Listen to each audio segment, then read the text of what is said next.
তোমাদের WP, KP এবং রেলওয়েকে লক্ষ্য করে একটি নতুন সিরিজ শুরু করেছি, যেখানে প্রতিদিন তোমাদের 10টি অঙ্ক নিয়ে একটি প্র্যাকটিস ক্লাস করাবো। সেই 10টি অঙ্ক পরীক্ষায় আসার মতো অঙ্ক থাকবে। ঠিক আছে? আজকে ক্লাস 1। সবাই ভিডিওটি প্রথম থেকে শেষ পর্যন্ত দেখো, অনেক হেল্পফুল হবে। ঠিক আছে, চলো ক্লাসটি শুরু করা যাক। 1 নম্বর কোশ্চেন দেখো কি আছে, এ ও বি এর অনুপাত 2:3, বি ও সি এর অনুপাত 4:3 এবং কি চেয়েছে, A/B ও সি কত হবে। ঠিক আছে, তাহলে A/B কত দেওয়া আছে, 2:3। এটাকে আমরা কি লিখতে পারি, A/B সমান সমান 2/3 লিখতে পারি। ঠিক আছে, তারপর B/C আছে, তাহলে কি লিখতে পারি, B/C সমান সমান 4/3। তাহলে কার মান চেয়েছে, A, B ও সি। এখানে দেখো এ একবার আছে, বি দুইবার আছে, তাই না? সিও কিন্তু একবার আছে। তাহলে বি কে সমান করতে হবে, আগে দেখবে সমান আছে কিনা। এখানে বি সমান কত আছে, বি সমান 3 আছে এবং এখানে বি সমান 4 আছে। তাহলে বি কে সমান করতে হবে। এবার এই 3 কে যদি 4 দিয়ে গুণ করো তাহলে কত হবে, 3 4 কত হবে, 12 হবে। এবং এই বি কে যদি এই 3 দিয়ে গুণ করো তাহলে কত হবে, 3 4 12 হবে। তাহলে দেখো সমান হয়ে যায়। যেহেতু উপরে গুণ করলাম, নিচেও 3 দিয়ে গুণ করতে হবে, তাহলে কত হবে, 9 হবে। যেহেতু নিচে 4 দিয়ে গুণ করেছে, উপরেও 4 দিয়ে গুণ করতে হবে, 4 দুগুণে কত হবে, 8 হবে। এবার দেখো বি এর যে মানটা সেটা কিন্তু সমান হয়ে গেল। এখানে বি 12, এখানেও বি দেখো কত হলো, 12। এবং এ সমান 8 পাওয়া গেল, বি সমান 12 এবং সি সমান কত, 9। তাহলে A/B/C সমান কত হবে, 8:12:9। ঠিক আছে, সঠিক উত্তর হলো অপশন সি, 8:12:9।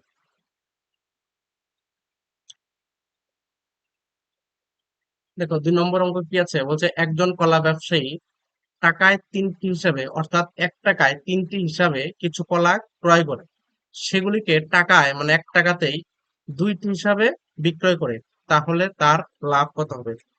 এবার দেখো টাকায় 3টি কিনে এবং টাকায় 2টি হিসাবে বিক্রি করে, তাহলে এখানে কিন্তু তার একটি এক্সট্রা থেকে যাচ্ছে, এটাই হচ্ছে লাভ। ঠিক আছে, তাহলে কয়টায় একটা লাভ, দুটিতে একটি লাভ। ঠিক আছে, তাহলে 100 কয়টা লাভ হবে, অর্থাৎ 2 দিয়ে কাটলে কত হবে, 50, অর্থাৎ 50% লাভ হবে। ঠিক আছে, 50% লাভ হবে। এটা মুখে মুখে হয়ে যায়, দুইটিতে একটি লাভ, অর্থাৎ অর্ধেক লাভ। অর্ধেক লাভ হলে কি হয়, 50%। ঠিক আছে, তাহলে অপশন ডি উত্তর। অঙ্কগুলো কিন্তু পরীক্ষার জন্য খুবই কমন। 3 নম্বর অঙ্ক দেখো, রাম একটি কাজ 8 দিনে করে, রাম ও শ্যাম একত্রে ওই কাজটি 6 দিনে করে, তাহলে এখানে কি হবে, নরেন হবে না, তাহলে এটা শ্যাম হবে। শ্যাম ওই কাজটি একা কত দিনে করবে, তাহলে এটা রাম লিখলাম কয় দিনে করে, 8 দিনে, এবং শ্যাম কয় দিনে করে, এটা রাম ও শ্যাম কয় দিনে করে, 6 দিনে। এই ধরনের অঙ্কে করবে এই 8 আর 6 এর লসাগু করবে, অর্থাৎ এলসিএম বার করবে। 3 8 24, অর্থাৎ লসাগু হবে 24। এটাই হলো মোট কাজ, যেটা লসাগু বের হয়, এটা হলো মোট কাজ। ঠিক আছে, এবার একদিনে কতটুকু করে এটা বের করতে হবে। এই 8 দিয়ে 24 কে ভাগ করতে হবে, কত হবে, 3 8 24, অর্থাৎ এই একদিনের হিসাবটা বের হলো। মানে রাম একদিনে 3 অংশ করতে পারে, 6 দিয়ে ভাগ করলে কত হবে, 4 6 24, অর্থাৎ একদিনে রাম ও শ্যাম একদিনে 4 অংশ করতে পারে। তাহলে রাম যদি একাই একদিনে 3 অংশ করে, রাম আর শ্যাম দুজনে 4 অংশ করে, তাহলে এখান থেকে শ্যাম কত অংশ কাজ করবে, এই 4-এর থেকে যদি, দুজনের থেকে যদি রামেরটা বাদ দাও, তাহলে কত, একদিনে এক অংশ করে শ্যাম, ঠিক আছে? তাহলে এক দিনে যদি এক অংশ করে, টোটাল কাজ হলো 24। তাহলে 24 অংশ কাজ করতে 24 দিন সময় লাগবে, একদিনে এক অংশ করে। তাহলে কয়দিন সময় লাগবে? 24 দিন, ঠিক আছে? নেক্সট অঙ্ক দেখো, যদি কোনো নির্দিষ্ট টাকা 10 বছরে দ্বিগুণ হয়, তাহলে সুদের হার কত হবে? মনে করো টাকা আমি ধরে নিলাম 100 টাকা, কত বছরে? 10 বছরে।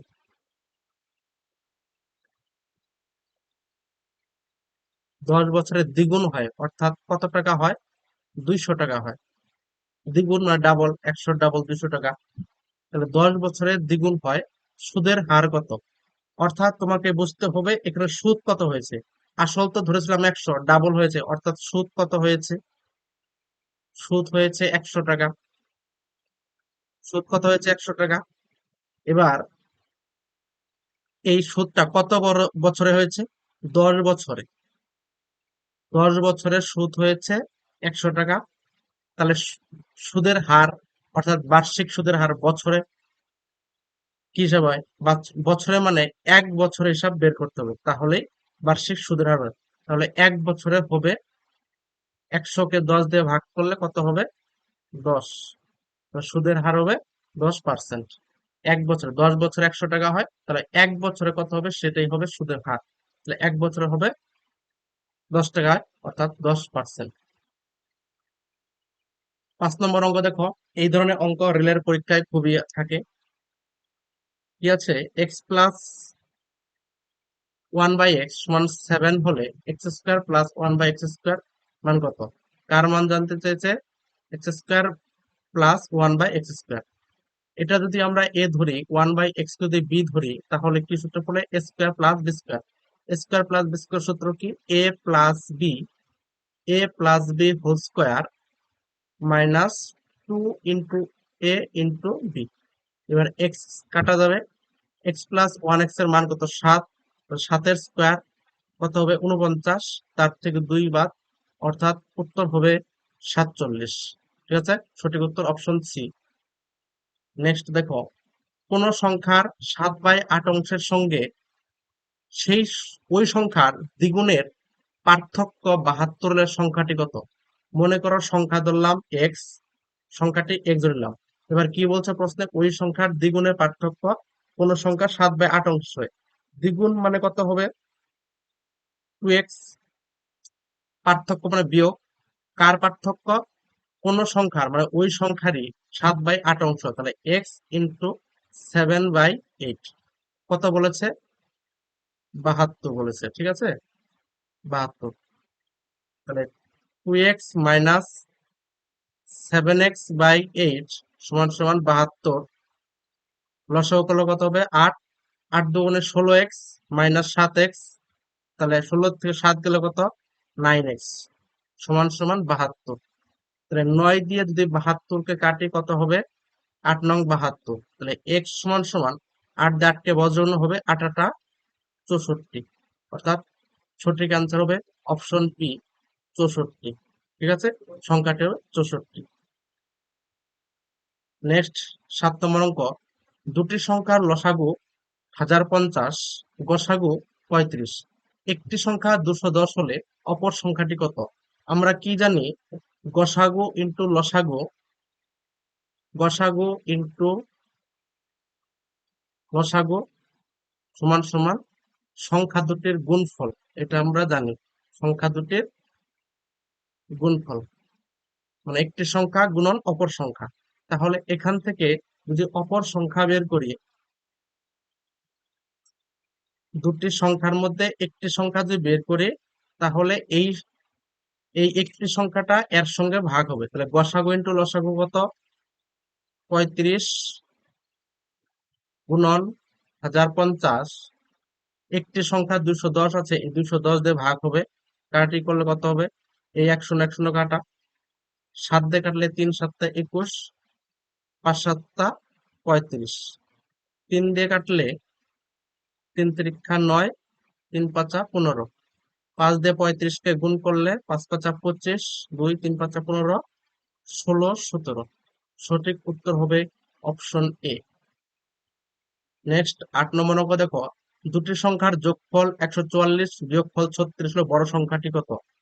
বড় সংখ্যা, দুটি সংখ্যার যোগফল এবং বিয়োগফল দেওয়া থাকলে বড় সংখ্যা বের করার একটা ফর্মুলা বলে দিচ্ছি, এই ফর্মুলাটা মনে রাখবে, অনেক অঙ্ক করতে পারবে। ফর্মুলা হলো যোগফল যোগ বিয়োগফল বাই 2, এটা ফর্মুলা। যোগফলের সঙ্গে বিয়োগফল যোগ করতে হবে এবং তাকে 2 দিয়ে ভাগ করতে হবে, তাহলে বড় সংখ্যা বের হয়। যদি ছোট সংখ্যা বলতো তাহলে এই যোগের জায়গায় মাইনাস হতো, ঠিক আছে? তাহলে 144 আর 36 কত হবে? 140 30 70 180 কত হবে? 180, 180-কে 2 দিয়ে ভাগ, অ্যান্সার কত হবে? 90। ঠিক আছে, অপশন সি সঠিক উত্তর। 9 নম্বর অঙ্ক দেখো, 20 বছর পূর্বে পিতা ও পুত্রের বয়সের অনুপাত 4:1, 4 বছর পরে তাদের বয়সের অনুপাত 2:1 হবে, পুত্রের বর্তমান বয়স কত? ঠিক আছে, তাহলে 20 বছর আগে তাদের বয়সের অনুপাত ছিল 4:1।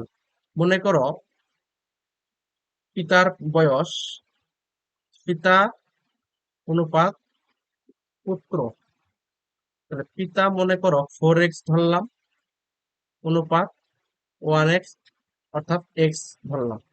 এটা হলো 20 বছর আগে। ঠিক আছে, 20 বছর আগে তাদের বয়স ছিল 4x এবং x। তারপর বলছে 4 বছর পরে তাদের বয়সের অনুপাত হয় 2:1, অর্থাৎ বর্তমান বয়স কত হবে? প্রথমে বর্তমান বয়স বের করতে হবে। 20 বছর আগে, তাহলে 20 যোগ হবে, তাহলে 4x plus 20 is to x plus 20, এটা হবে বর্তমান বয়স। তারপর 4 বছর পরে বের করতে হবে, 4 বছর পরে মানে আরো 4 যোগ হয়ে যাবে, তাহলে কত হবে? 4x প্লাস 20 4 24 ইস টু, আর এটা হবে এক্স প্লাস 24। 4 বছর পরে এটা হবে। এবার 4 বছর পরে কত বলেছে? 2:1 বলেছে, তাহলে এটা সমান সমান কত হবে? 2:1। ঠিক আছে, এবার সমাধান করতে হবে। তাহলে অনুপাতের জন্য আমরা ভাগ করতে পারি, 4x প্লাস 24-কে x প্লাস 24 দিয়ে ভাগ করলাম, তো এটাও 2/1। বজ্রন করলে কি হবে? 4x প্লাস 24 সমান সমান 2 দিয়ে গুণ করলে 2x প্লাস 24 দুগুণে 48। ঠিক আছে, তারপর কি হবে? 4x 2x বাদিকে আসবে, তাহলে হবে 2x সমান সমান 48, 24 ওই পার যাবে, তাহলে বিয়োগ করলে কত হবে? 24। তাহলে x সমান সমান কত হবে? 12। এবার প্রশ্নে কি জানতে চাই? পুত্রের বর্তমান বয়স কত? পুত্রের বর্তমান বয়স হলো এক্স প্লাস 20। ঠিক আছে, তাহলে এক্স এর মান কত বের হলো? 12, তার সঙ্গে 20 যোগ করতে হবে, সমান সমান কত হবে? 32। এটাই সঠিক উত্তর। ঠিক আছে, অপশন বি সঠিক উত্তর। আজকের লাস্ট অঙ্ক দেখো, 1 এর কিউব প্লাস 2 এর কিউব প্লাস 3 এর কিউব প্লাস ডট ডট, এইভাবে 20 পর্যন্ত গিয়েছে। ঠিক আছে, অর্থাৎ 3 এর পরে 4 এর কিউব যোগ 5 এর কিউব, এইভাবে এর মান নির্ণয় করতে বলছে। এই ধরনের অঙ্ক যদি তুমি কিউব করো অঙ্ক হবে, তবে সময় লাগবে। যেমন 1 এর কিউব 1, 2 এর কিউব 8, 3 এর কিউব 27, তারপর 4 এর কিউব 64, এইভাবে তোমাকে কিউব করতে করতে 20 পর্যন্ত যেতে হবে, 20 এর কিউব পর্যন্ত করতে হবে, তারপর আবার যোগ করতে হবে। তবে এই ধরনের অঙ্কের ক্ষেত্রে একটা ফর্মুলা বলে দিচ্ছে, সেই ফর্মুলা দিয়ে করবে, খুব সহজেই অঙ্ক হয়ে যাবে। ফর্মুলাটি কি? n into n plus 1 by 2 তার স্কোয়ার, সম্পূর্ণটা একটা ব্রেকেটে রাখতে হবে, তার হোল স্কোয়ার। ঠিক আছে, n মানে এখানে কতগুলি সংখ্যা আছে সেটা হবে, অর্থাৎ এখানে 20টি সংখ্যা আছে, অর্থাৎ n এর মান 20 ইন্টু n প্লাস 1 আছে, অর্থাৎ 20 যোগ 1 সমান 21 বাই 2, তার কি হবে? হোল স্কোয়ার হবে। ঠিক আছে, 2 দিয়ে কাটলে কত হবে? 10 হবে। এবার 10 আর 21 গুণ করলে কত হবে? 210, তার স্কোয়ার করতে হবে। 21-এর স্কোয়ার কত? 441, আর দুইটা শূন্য হবে।